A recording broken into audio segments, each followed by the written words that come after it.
Now that we have identified risks, then analyzed them, which basically meant assigning them scores, and we finally evaluated risks. That is, grouped them as being critical, medium, or low priority based on the risk metrics. What's the next logical step? So the next logical step is to treat these risks. Basically, what are we going to do about the risks? There are four well-known strategies to treat risk. Let's discuss them at a high level first, and then we will delve into the details of each one. So the first risk treatment strategy is to avoid the risk. By this we mean that we avoid the specific activity which created the risk. For instance, let's say a company allows the policy of BYOD, or bring your own device, which means that employees can bring their own personal devices to work within that enterprise. But it has introduced the risk of malware spreading from employees' personal systems to the network. Because obviously, employees' personal systems may not be up to the security level that is expected within the organization. So, this opens up a risk avenue of malware infection. So, the company may ban the use of BYOD devices. So, in this way, we have avoided the activity itself, in this case, bring your own device policy, and therefore we avoid the risk altogether. The second strategy is to mitigate. So, in this strategy, we understand that we cannot eliminate the risk completely, but we try to mitigate or minimize the risk. For instance, tailgating is a security threat in which an unauthorized person may closely follow authorized people when entering a secure building. So the secure person enters the building after swiping their badge, but before the door closes, the unauthorized person also enters. We cannot avoid it 100% in all situations, but for example, one mitigation strategy could be to introduce smart doors that close automatically and quickly within a few seconds after an authorized person has passed through. This would reduce instances where the authorized person forgets to close the door, for example. So we are reducing the risk. It could still happen, but less likely. So that was the second strategy. The third strategy involves transferring the risk to someone else. For example, damage from a ransomware attack is a real risk. Let's say the company does not want to deal with it. So they can simply buy cyber insurance for ransomware attacks. And if that risk actually materializes, damages would be covered by the insurance company. So we transfer our risk to the insurance company. The last strategy is an interesting one. In this one, we understand the risk, but due to any reason, for example, technical reason or financial reason, we just accept the risk. We don't do anything about it. So the company may not have sufficient technical or financial capacity to deal with it, so they accept the risk. So they do understand the risk is there, but the company still goes forward. For example, let's say the finance department is using an old Windows 7 machine as their server, which runs an old firmware software. Now, the Windows operating system is obsolete and doesn't receive any security updates. So the risk is that it could have a security breach. However, upgrading it would require extensive technical expertise and cost to rewrite the legacy software for newer version of Windows. And plus, the system is not connected to the network and is completely isolated. So in this case, we understand there could be a security risk, but the cost to address that risk is just too much to treat it. So we simply accept it and move on. Now let's discuss each of these four strategies with solid examples in a bit more detail. So let's start with avoiding risk. So this basically refers to situations in which the company deems it best to discontinue supporting an application or avoid an activity which introduced the risk in the first place. And the company is doing this to basically avoid the risk of fines and penalties. As an example, let's say the company started offering a new web application, but it has a high potential of being exploited. For example, the new application may require several open ports on the web server, which opens up lots of avenues for exploitation. So in this case, the company may stop servicing or offering that application, and that would basically avoid the activity and therefore avoid the risk itself. It's an excellent strategy because obviously you eliminated the risk completely, but it's not always applicable. Let me give you another example. Let's say your company is headquartered, which hosts your data center and lots of sensitive systems and all those kind of things, is located in a city which is prone to earthquakes, for example, and you're addressing the risk of earthquakes. Now you can avoid that by simply shifting your company to a city which has never had an earthquake, for example, but it may not be actually feasible, right? So Avoiding risk strategy is really excellent because it avoids the risk entirely, but it's not always feasible. Let's move to mitigating risk. So in this one, we do understand that there are some risks, but the benefits of offering the service or the application outweigh the risks.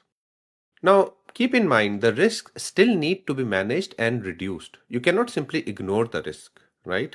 I mean, we are going ahead with that activity or continuing with that application or whatever service we are offering. So we'll need to manage and reduce the risk somehow. And how do we do that? It's achieved through better security measures. So you may put in more security controls, make your system more secure, or adopt an approach which basically enhances the security posture and reduces the risk. So risk is still there, but we are mitigating it. A good example is, for example, you may need to send data to a third party over the internet. Now, the risk is obviously that your data may get compromised or leaked. But you really need to do that in order to meet certain client requirements. Okay, so in that case, what we can do to minimize the risk or mitigate the risk is that we can encrypt the data. So we are still going ahead with sending our data to a third party, but instead of sending it in open tunnels or using HTTP, which attackers can easily exploit and eavesdrop on, we may encrypt the data through a secure tunnel, for example, and this is going to mitigate or reduce the risk of data compromise or leakage. I would say mitigating risk is perhaps the most widely used risk treatment strategy. Because realistically speaking, any worthwhile risk that you have identified, it would need to be addressed, and in most of the situations, we can reasonably achieve risk mitigation. The third one is transferring risk. In simple words, we are making it someone else's problem.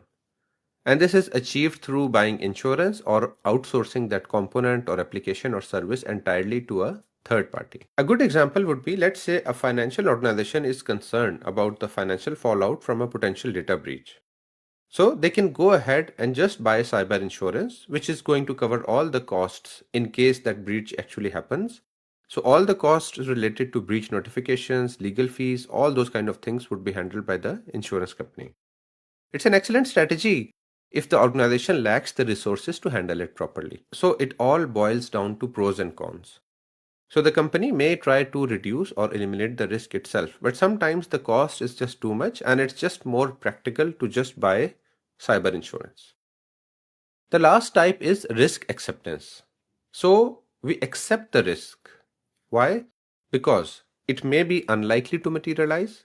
So if the risk is very, very unlikely, like I gave the example of a meteor hitting your headquarters, right? I mean, it is a risk, right? But what can we do about it?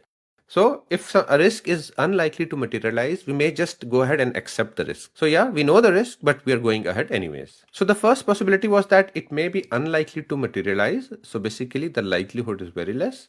Or the second could be it may materialize, but even if it materializes, it has little impact.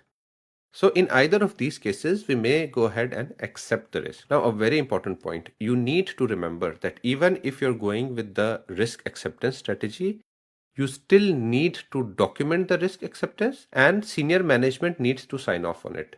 It's not sufficient to have a team of cybersecurity experts, let's say the security team or the IT team, to do a risk assessment and then accept a risk. That's it. It doesn't work that way. So you have to document exactly what is the risk, what's the impact, what's the likelihood, what's the risk score. Risk treatment strategy is that we are accepting these risks, what could still go wrong, and then the senior management needs to actually formally sign off on this, because at the end of the day, it's all about liability. A good example is, let's say there is a tiny organization of, let's say 20 employees, right? And they hand out printed slips instead of integrating it within the HR system. So we're talking about salary slips.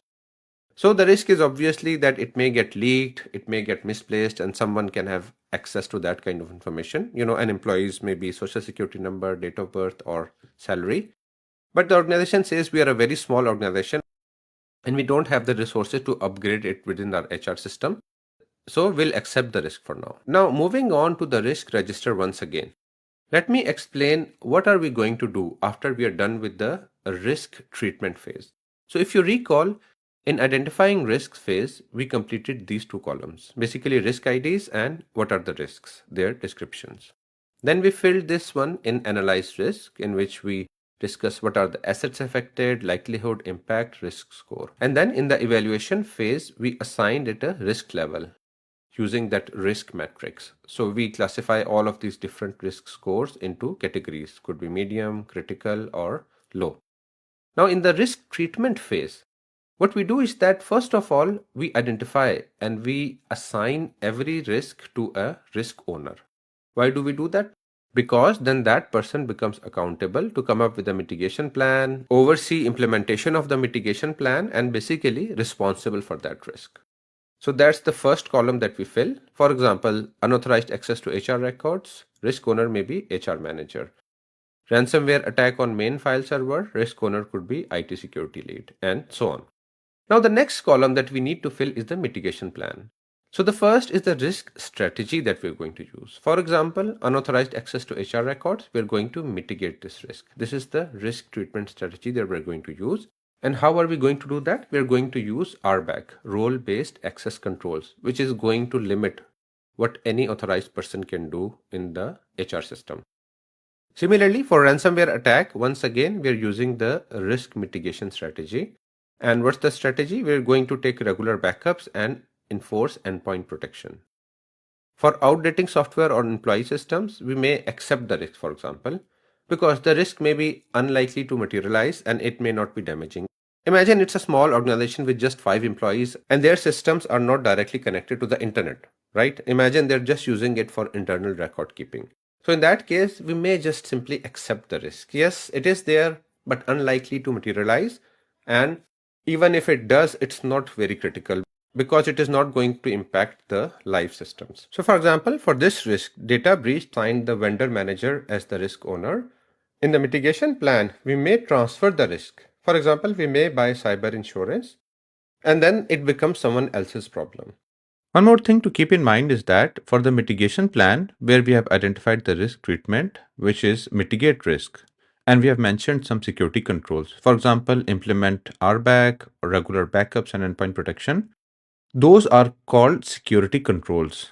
And it's a very important concept and it demands a separate lecture on its own. So once we have completed the risk management lifecycle, I'm going to move on to different types of security controls. What are their different types, applications, and strengths? The last column that we need to fill in the risk treatment phase is the current status. So this column is used because it tells us the live current status of what's going on with this risk. For example, we may have identified an action plan to address this risk, and HR manager would be overseeing that, or mitigation may be in progress, or we may have accepted the risk, and for this one, this will be the final status. For this one, where we have decided to buy cyber insurance, we may be reviewing several different cyber insurance companies, and that's the status. So this column is going to sort of get updated periodically, and it is going to inform us about what's the current status of the security controls, what's happening. So that concludes our lecture on risk treatment.